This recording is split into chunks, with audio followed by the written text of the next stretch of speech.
Izdržavanje deteta regulisano je Porodičnim zakonom Republike Srbije u nekoliko članova. Članom 154 određeno je da dete ima pravo na izdržavanje od roditelja. Maloletno dete ima pravo na izdržavanje od drugih krvnih srodnika u pravoj ushodnoj liniji ako roditelji nisu živi ili nemaju dovoljno sredstva za izdržavanje.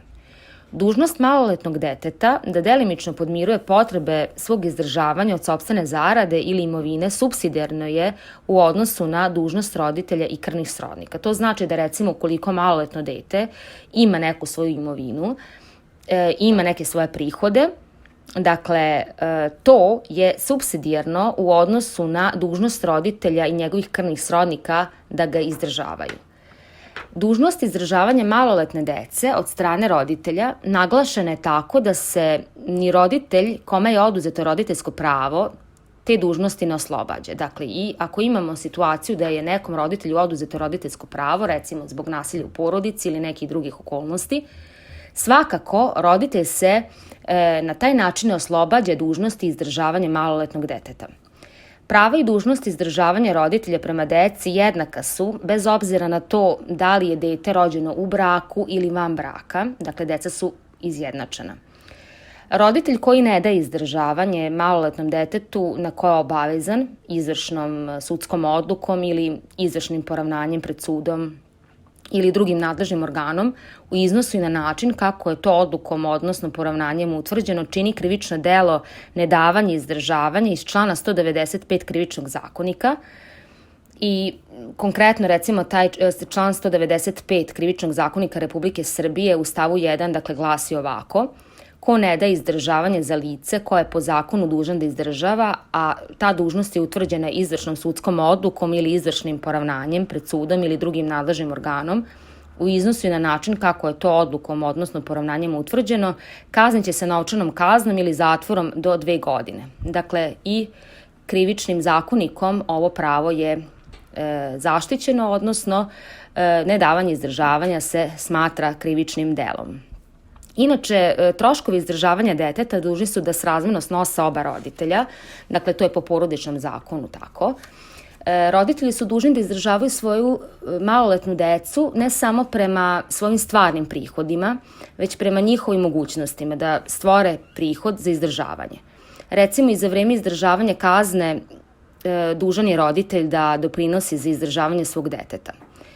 Roditelj je dužan da doprinosi za izdržavanje svog deteta u kom cilju mora aktivirati sve svoje snage te ostvariti makar minimalni prihod bilo kakvim radom, dakle, tako legalnim u skladu sa zakonom, za ispunjenje svoje obaveze.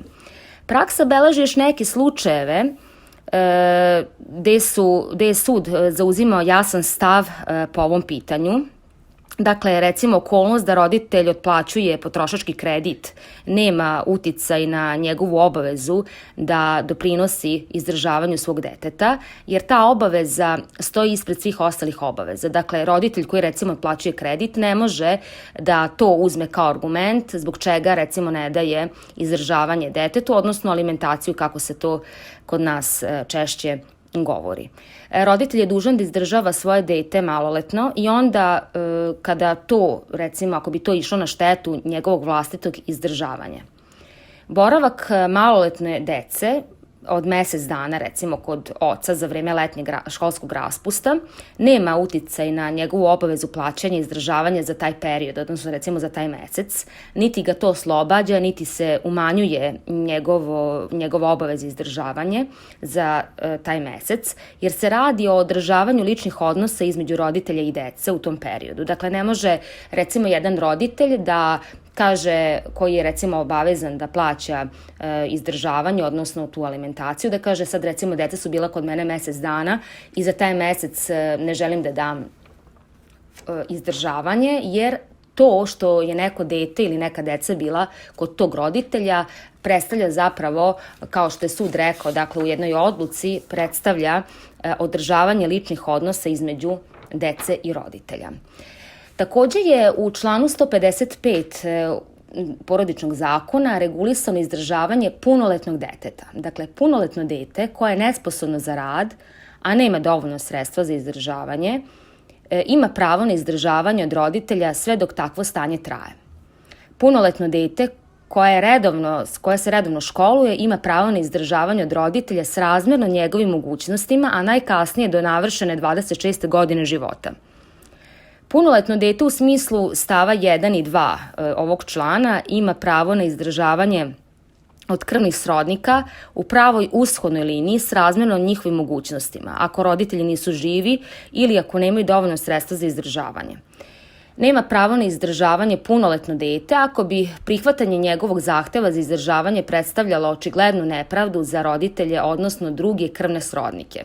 Dakle, punoletno dete ima pravo na izdržavanje ako su na njegovoj strani kumulativno se stekle dve dopunske činjenice, a to je da je punoletno dete nesposobno za rad i da nema dovoljno sredstva za izdržavanje.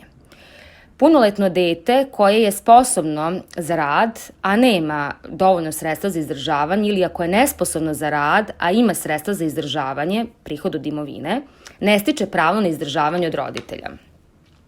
Sud će odbiti zahtev za izdržavanje punoletnog deteta ako bi usvojenje njegovog zahteva, odnosno usvajanje njegovog zahteva, predstavljalo očiglednu nepravdu za roditelja, odnosno druge krvne srodnike. Ovaj pravni standard sud će konkretizovati u svakom pojedinačnom slučaju, tako da, recimo, nema prava na izdržavanje punoletno dete koje je sklono, recimo, neradu, kockanju i drugim vidovima rasipništva ili je sredstva trošio na alkohol, drogu i druga opojna sredstva ili se recimo uvredljivo i grubo odnosio prema licima koje su bile u obavezi da ga izdržavaju i tako dalje. Dakle, to su neki opšti pravni standardi kojima se recimo sud rukovodio kada odbija zahtev za izdržavanje punoletnog deteta. Sad takođe 156 član govori porodičnog zakona, dakle govori o izdržavanju roditelja. Dakle, takođe roditelji imaju prava na izdržavanje od svoje dece, a sad kako glasi taj 156 član, dakle glasi ovako: roditelj koji je nesposoban za rad, a nema dovoljno sredstva za izdržavanje, ima pravo na izdržavanje od punoletnog deteta ili drugog krvnog srodnika u pravoj nishodnoj liniji, odnosno od maloletnog deteta koji stiče zaradu ili ima prihode od imovine srazmerno njegovim mogućnostima. Takođe, regulisano je isto ovim članom da nema pravo na izdržavanje roditelj ako bi prihvatanje njegovog zahteva za izdržavanje predstavljalo očiglednu nepravdu za dete, odnosno drugog krvnog srodnika. Dužnost deteta da izdržava svoje roditelje nastaje samo ako kumulativno se ostvare ove dve pretpostavke, a to je da su roditelji nesposobni za rad i da nemaju dovoljno sredstva za izdržavanje ili ih ne mogu ostvariti svoje imovine. Da li je roditelj nesposoban za rad utvrđuje se prvenstveno veštačenjem. Sposobnost ili nesposobnost za rad je individualno, bez obzira na godine života, pa se kao faktičko pitanje utvrđuje u svakom pojedinom slučaju. Obaveza dece da izdržavaju roditelje tereti prvenstveno punoletnu decu ako su oni u mogućnosti da doprinose tom izdržavanju. Ako punoletna deca koja bi bila u obavezi da doprinose za izdržavanje svojih roditelja, takođe ako bi imala i svoju decu, pravo te dece bi imalo prvenstvo. Ukoliko punoletna deca nemaju dovoljno sredstva za izdržavanje, obaveza izdržavanja tereti unuke i praunuke roditelja, odnosno dalje krvne srodnike u pravoj nishodnoj liniji. Što se tiče ovog izraza očigledna nepravda u ovom članu 156 porodičnog zakona, to je pravni standard koji će sud u konkretnom slučaju utvrditi šta je. Dakle, očigledna nepravda je obavezati recimo punoletno dete da daje izdržavanje ocu koji ga nije izdržavao dok je bio maloletan, iako je to mogao učiniti.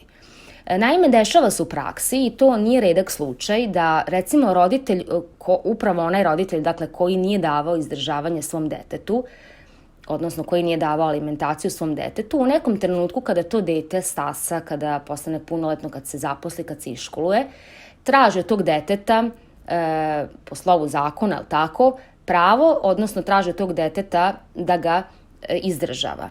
Sud će ovo ceniti u svakom konkretnom slučaju, ali opet kažem, dešava se da upravo ovaj prigovor izjavi ono dete, odnosno ono lice od koga se traži izdržavanje iz razloga što recimo konkretno taj otac nije njemu davao izdržavanje kada je to trebao da daje, dakle na osnovu zakona.